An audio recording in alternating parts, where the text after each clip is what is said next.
Imagina a seguinte situação.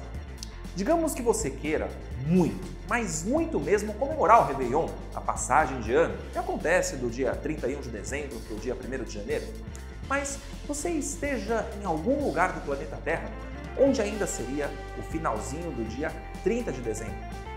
E se eu te disser que é possível fazer essa espécie de adiantamento e chegar bem pertinho da hora do Réveillon, desde que você atravesse algumas áreas do planeta? Tá duvidando? Eu não estou fazendo nenhuma mágica, nem fazendo alusão a coisas como o filme De Volta para o Futuro, por exemplo. Nessa questão, eu vou provar que é sim possível. Não tem mágica, na verdade tem a ver com o fato da Terra ser um belo de um geóide de formato aproximadamente esférico, tem a ver com a rotação, entre alguns outros fatores. Vem comigo!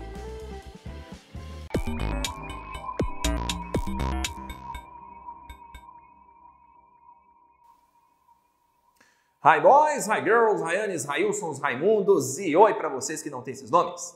Eu espero que esteja tudo bem, tudo tranquilo e que vocês estejam preparados e preparadas para essa questão que começa nos dizendo o seguinte, que a linha internacional de mudança de data é uma linha imaginária posicionada próximo ao meridiano de 180 graus ou diametralmente oposta ao meridiano de Greenwich, cortando o Oceano Pacífico. Uma característica dessa linha está na sua forma irregular, o que evita que um país tenha a mesma hora e dias diferentes, conforme ilustra a figura a seguir.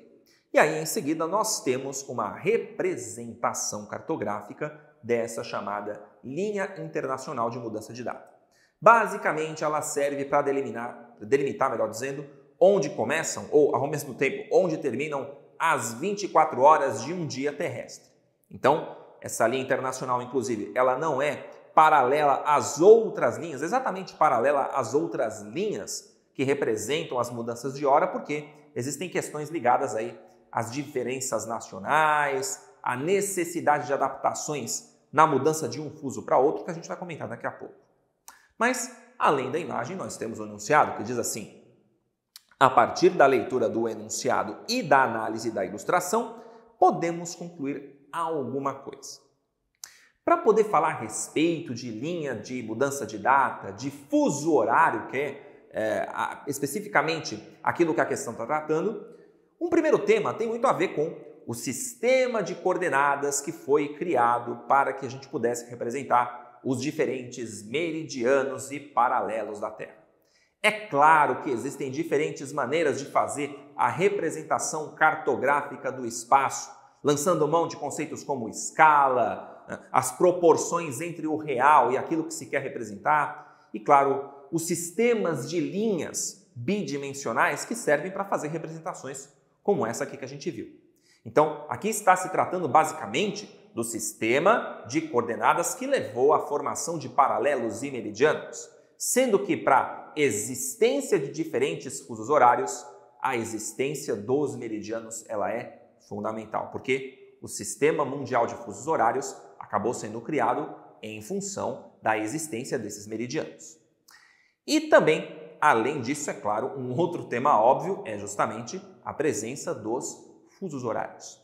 Isso porque, quando se decidiu criar um sistema internacional de fusos horários a partir do finalzinho do século XIX, em uma conferência feita nos Estados Unidos, mais especificamente em Washington, essa conferência, ali por volta de 1884 a 1885, ela acabou definindo um sistema internacional que partiu do pressuposto de que, sendo a Terra um objeto semelhante a uma esfera, um geóide, mas que para fins matemáticos acabou sendo considerado como uma esfera, tendo então uma circunferência de 360 graus, se representada num plano bidimensional, ela poderia ser dividida por 24, esse número 360 dividido por 24, representando as 24 horas do dia, chegou-se a um resultado de 15. 360 dividido por 24, 15.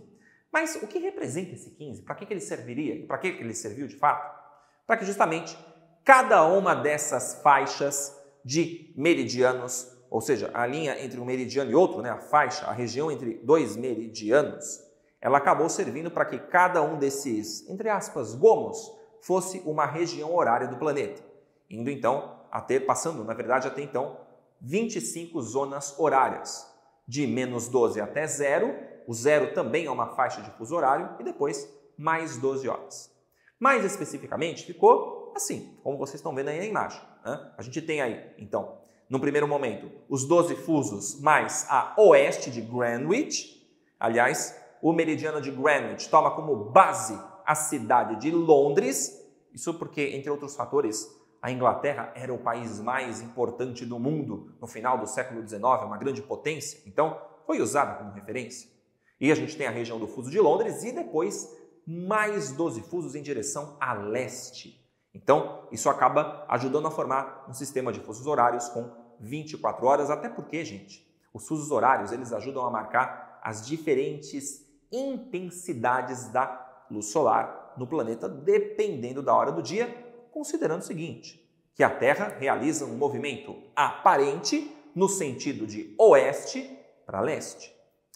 E aí, tendo essa informação em mente de que a Terra tem um movimento aparente de oeste para leste e que essa mudança na intensidade da luz solar vai levar às mudanças de fusos horários, vamos aqui pegar a seguinte situação.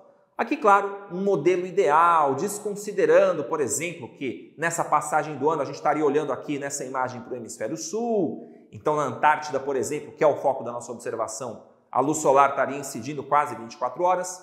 A gente vai desconsiderar isso porque estou usando aqui um modelo para poder explicar para vocês essa situação hipotética colocada na questão.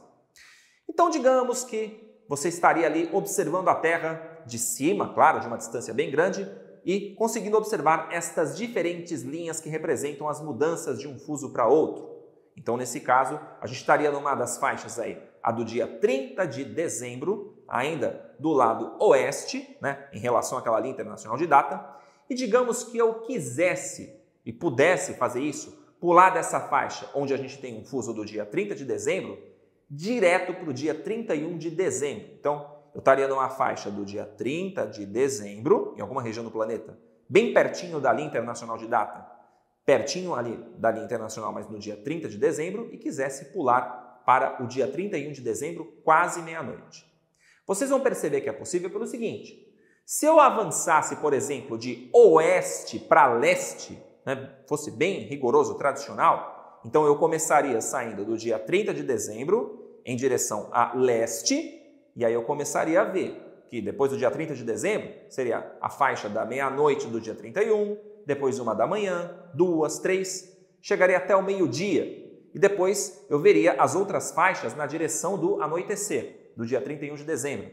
E se eu continuasse fazendo esse movimento, né, aí no sentido horário, né, o que eu começaria a perceber ao longo do tempo? Que eu chegaria muito próximo à região do dia 31 de dezembro às 11 da noite. Então, percebam que eu saio do dia 30 de dezembro às 11 horas da noite para o dia 31 de dezembro às 11 horas da noite, bem pertinho, portanto, do Réveillon. Isso nos dá a impressão de que se eu pegasse um avião e ao invés de ir de oeste para leste, eu me deslocasse na direção leste, o que ia acabar acontecendo? Eu atravessaria a linha internacional de data e sairia do dia 30 de dezembro direto para o dia 31, pertinho da hora do Réveillon. Então, isso nos mostra que, teoricamente, é possível fazer essa viagem, entre aspas. É como se eu viajasse no tempo. Então, se eu atravesso a linha internacional de data de oeste, aliás, de leste para oeste, né, é possível fazer essa transição, como se eu estivesse viajando no tempo no sentido de me adiantar. Sair, portanto, do dia 30 para o dia 31. Então, considerando essa informação, considerando essa possibilidade, e claro, se eu estivesse bem pertinho da linha internacional de data, tivesse, por exemplo, um avião super veloz, conseguindo fazendo isso, a gente volta lá para o enunciado, que diz assim, né? A partir da leitura do enunciado e da análise da ilustração, a gente pode concluir, entre outras coisas, aquilo que a gente pode ver lá na alternativa D de doença, que diz assim: cruzeiros turísticos podem antecipar a comemoração do Réveillon ao cruzarem a linha internacional de data na noite do dia 30 de dezembro, desde que esse deslocamento aí acabe se dando no sentido oeste, tá? Falei D, né? B de bola, tá? B de bola, tá? No sentido oeste, né? Então, a gente sai do dia 30 de dezembro e se desloca no sentido oeste para conseguir fazer isso, tá bom? Então, só a alternativa B permite fazer essa viagem, permite fazer essa transição. Não podemos falar da letra A, que fala de um navio que parte do Japão em direção à costa oeste dos Estados Unidos, porque ele vai se deslocar da noite do dia 30, né? E aí a sensação seria o contrário, né? Se quando eu falei para vocês, a sensação é de que você está se adiantando no tempo, quando você cruza a linha de oeste para leste, né? Quando você cruza de leste para oeste, esse deslocamento ele dá uma sensação de que você está atrasado no tempo, tá? Então, isso invalida a letra A. A letra C fala que um navio que parte da costa oeste dos Estados Unidos em direção ao Japão, né, ao cruzar a linha internacional de datas, teria que notificar os seus registros de que atrasou um dia. Ao contrário, essa sensação é de que quando você sai, por exemplo, de Los Angeles, de São Francisco, e vai para Tóquio, por exemplo, e vai numa viagem super rápida, você tem a sensação de que chegou no dia seguinte. Então, é uma sensação de que você está viajando para frente no tempo. Então, a letra C fica invalidada. Assim como a letra D, que fala que cruzeiros poderiam atravessar essa linha internacional de data, mas desde que esse deslocamento se desse no sentido de leste. Se eu me deslocar no sentido leste, significa que eu não consigo atravessar essa linha internacional de data, né, do dia 30 direto para o dia 31. Isso aconteceria se eu estivesse tentando fazer o contrário. Quisesse sair do dia 31 e voltar no tempo, tá bom? Então, por isso que a alternativa B de bronquite, não D de doença, está correta. Então, alternativa B, cruzeiros turísticos podem antecipar a comemoração do Réveillon ao cruzarem a linha internacional de datas na noite do dia 30, desde que esse deslocamento se dê no sentido oeste. Tá certo?